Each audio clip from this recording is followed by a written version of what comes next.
The question landed like a stone dropped into still water, sending ripples through a tired evening and straight into a man's chest, heavy and unforgiving. It came from a place he hadn't meant to overhear, from the thin walls of a building that had seen too many winters and not enough mercy, and it carried the raw weight of innocence bruised too early by the world.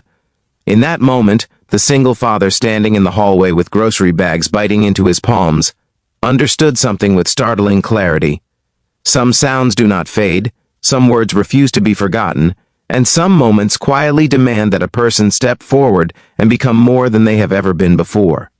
If you believe in kindness, in second chances, and in the quiet power of ordinary people choosing to care, take a moment right now to like this video, share it with someone who needs hope, leave a comment, and subscribe to the channel so stories like this can keep finding their way to hearts that need them. The man's name was Daniel, and his life had narrowed over the years into a careful routine shaped by loss, responsibility, and love that never slept. He was a single dad not by choice but by circumstance, raising his young son in a world that felt increasingly sharp around the edges.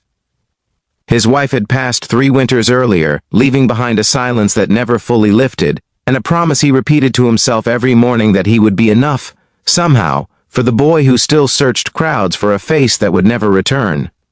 Daniel worked long hours at a warehouse on the edge of town, lifting boxes and swallowing fatigue, saving what he could and giving the rest to rent, food, and the invisible cost of keeping a small family afloat.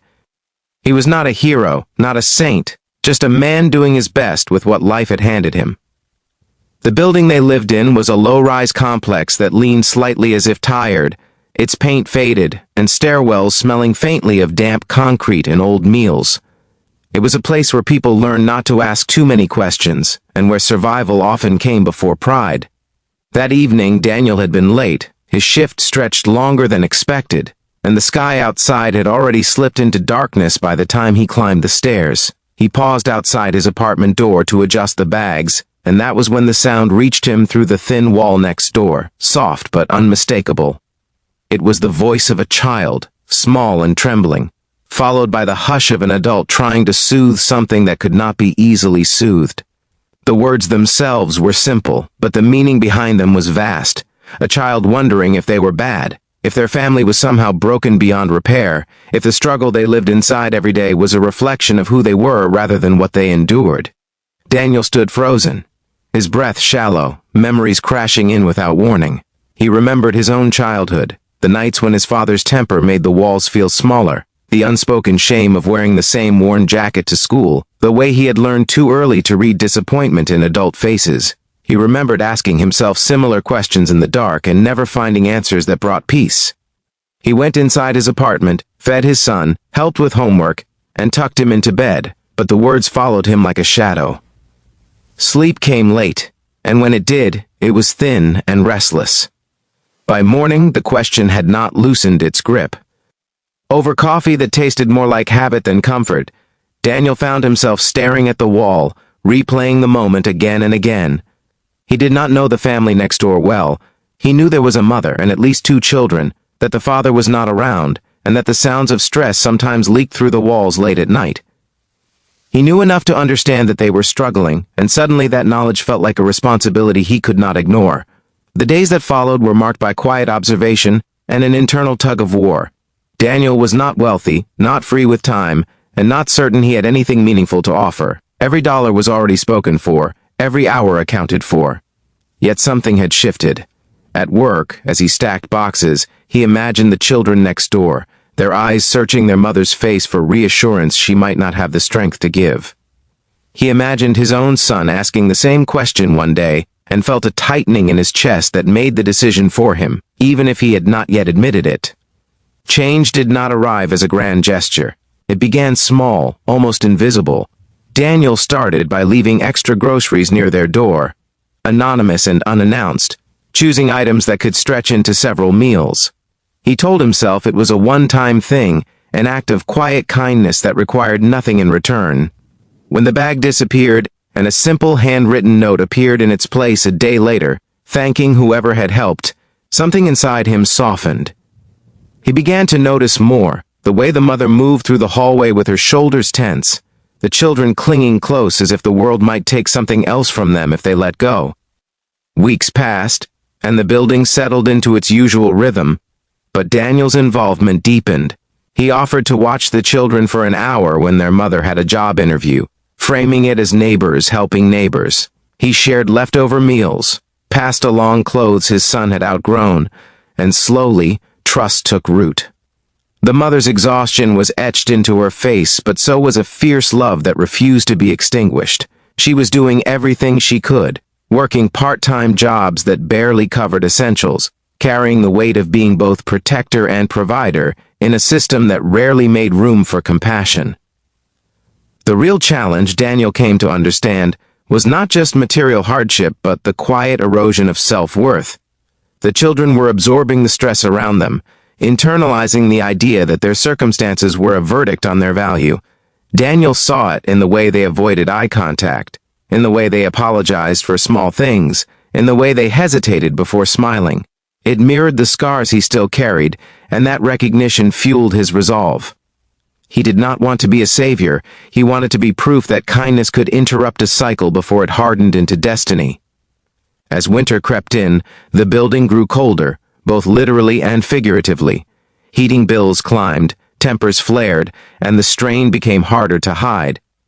Daniel found himself stretched thinner than ever, juggling overtime shifts with parenting and the quiet commitment he had made to his neighbors. There were moments when doubt crept in, when he wondered if he was overstepping, if he was foolish to give when he had so little to spare. On one particularly long night, after his son had fallen asleep clutching a threadbare blanket, Daniel sat alone and allowed himself to feel the fear he usually kept at bay. He worried about emergencies, about the fragility of their stability, about the possibility that his efforts would not be enough to change anything at all. But change has a way of revealing itself slowly, in subtle shifts that only become clear in hindsight. The children next door began to laugh more freely, their voices lighter in the hallway. Their mother's posture eased just slightly, as if the constant vigilance had relaxed its grip. Daniel noticed his own son growing more open, more generous, watching and learning from the example set before him. The ripple effect was real, moving outward in ways Daniel had not anticipated. Other neighbors began to contribute in small ways, inspired by the sense that this building, worn and overlooked, could still be a place where people mattered to one another. The turning point came not with applause or recognition, but with a quiet moment that echoed the one that had started it all. Daniel was returning home one evening when he heard laughter through the same thin wall, followed by the steady, reassuring tone of a mother speaking with renewed confidence.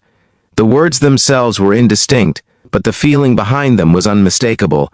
It was the sound of a child being told in every possible way that they were good, that they were worthy, that their life was not defined by hardship. Daniel stood there longer than necessary, letting the sound wash over him, feeling a warmth that had nothing to do with the heater humming in his own apartment. Life did not suddenly become easy. Bills still arrived, work remained exhausting, and the future was as uncertain as ever. But something fundamental had shifted. Daniel understood now that helping had not diminished him, it had strengthened him. In lifting others, he had found a steadier footing for himself. His son, watching all of this unfold, grew up with a living lesson in empathy, learning that kindness was not an abstract idea but a series of choices made even when it was inconvenient or uncomfortable. As the months rolled on, the family next door found firmer ground. The mother secured more stable work, the children settled into school with growing confidence, and the question that had once hung heavy in the air seemed to dissolve, replaced by something gentler and more hopeful. Daniel never spoke of that first moment, never claimed credit or sought acknowledgement. He understood that some of the most important acts in life are meant to remain quiet, their impact measured not in praise but in peace. Stories like this do not end with perfect resolutions or neatly tied bows. They end with people still trying, still choosing to show up, still believing that small acts can matter in a world that often feels indifferent. Daniel continued to work, to parent, to help when he could, carrying with him the knowledge that he had answered a question, not with words but with action. He had proven, to himself as much as to anyone else, that being a good person is not about having abundance, but about sharing what little you have when it is needed most. If this story has touched your heart, If it has reminded you of the power of compassion and the difference one person can make, please take a moment to like this video, share it, and engage with it so more people can feel this message. Before the ending, I invite you to leave a comment below sharing your thoughts, your own experiences with kindness, or simply a message of hope for someone who might need it today. Because somewhere, in a hallway you will never walk down, a child may be asking a question that can only be answered by the choices we make when no one is watching. And sometimes the most important help comes from a single dad who hears, understands, and decides that silence is no longer an option.